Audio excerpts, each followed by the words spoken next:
কোনো দিন এমন হয় যে কোনো কিছুই রান্না করতে ইচ্ছা হয় না, মানে একটা পদ বানালেই মনে হয় যেন আর কিছু না বানাই। সেদিনকে এরকমভাবে একটা রেসিপি করলে সবজি আর মাংস দুটোই খাওয়া হয়। একটা পদ বানালেই আর কিছু বানাতে হবে না।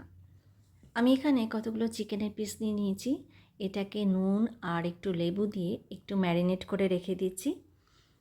বেশ খানিকটা পরিমাণ সবজি কেটে নিয়েছি, গাজরগুলো লম্বা লম্বা করে, পেঁপেগুলোকেও লম্বা লম্বা করে, আলুগুলোকে একটু গোল গোল চৌকো করে, আর বিনস এইগুলো সব এর মাংসর মধ্যে দেব।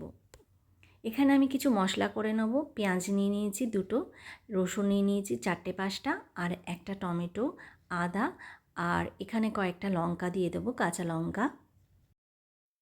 সবগুলোকে দিয়ে আমি একটা পেস্ট তৈরি করে নেব। এই রান্নাটা কিন্তু একদম ঝটপট আর খুব অল্প সময়ের মধ্যে হয়ে যাবে। এটাকে আমি প্রেসার কুকারের মধ্যে 6-7 চামচ পরিমাণ সর্ষের তেল, দুটো তেজপাতা, একটু লবঙ্গ, এলাচ দিয়ে আর একটা পেঁয়াজ কুচি দিয়ে দিচ্ছি। দিয়ে এটাকে একটু ফ্রাই করে নিচ্ছি। তারপরে যে ম্যারিনেট করে চিকেনটা রেখেছিলাম তার মধ্যে এই মশলাগুলোকে দিয়ে ভালো করে মেখে ঠেকে রেখে দেব। এর ফলে এই মশলাগুলো এই মাংসের মধ্যে ঢুকে থাকবে। এই ম্যারিনেশনটা কিন্তু আগে করতে হবে, তারপরেই আমি প্রেসার কুকারে তেল আর যে পেঁয়াজটা ভেজেছিলাম সেগুলো করে নেব।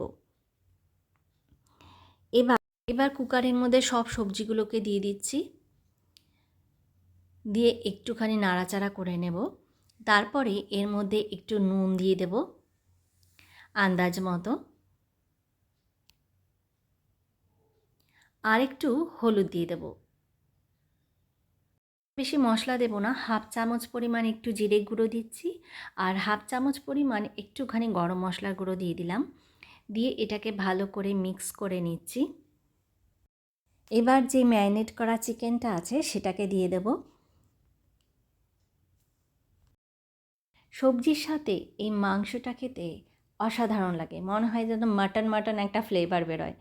জানি না আপনারা সত্যি ভাবছেন কি না, কিন্তু সত্যিই বলছি, এটা একটা খুব সুন্দর একটা ফ্লেভার বেরোয়, যেটা খেতে নাকি খুবই ভালো লাগে। আর খুব কম সময়ের মধ্যে এই রান্নাটা আপনারা ঘরে তৈরি করতে পারবেন, একদম ঝুটঝামেলা ছাড়া। 1-2খানা সিটি হলেই ব্যাস এই রান্নাটা কমপ্লিট হয়ে যাবে। আমি একটু নাড়াচাড়া করে ভালো মতো একটুখানি কষিয়ে নিচ্ছি। এরপরে একটু আন্দাজ মতো নুন দিয়ে দিলাম, একটু হলুদ দিয়ে দিচ্ছি আবারও অল্প করে, একটু হলুদ একটু কম হয়েছিল। দিয়ে আবারও একটু নেড়ে চেড়ে দিচ্ছি। এরপর জল দেওয়ার পালা। খুব একটা বেশি জল দেব না, কিন্তু একটু সামান্য ঝোল হবে, সেই অনুযায়ী জলটাকে দিতে হবে। আমি এখানে 2 কাপ পরিমাণ মতো জল দিয়ে দিয়েছি।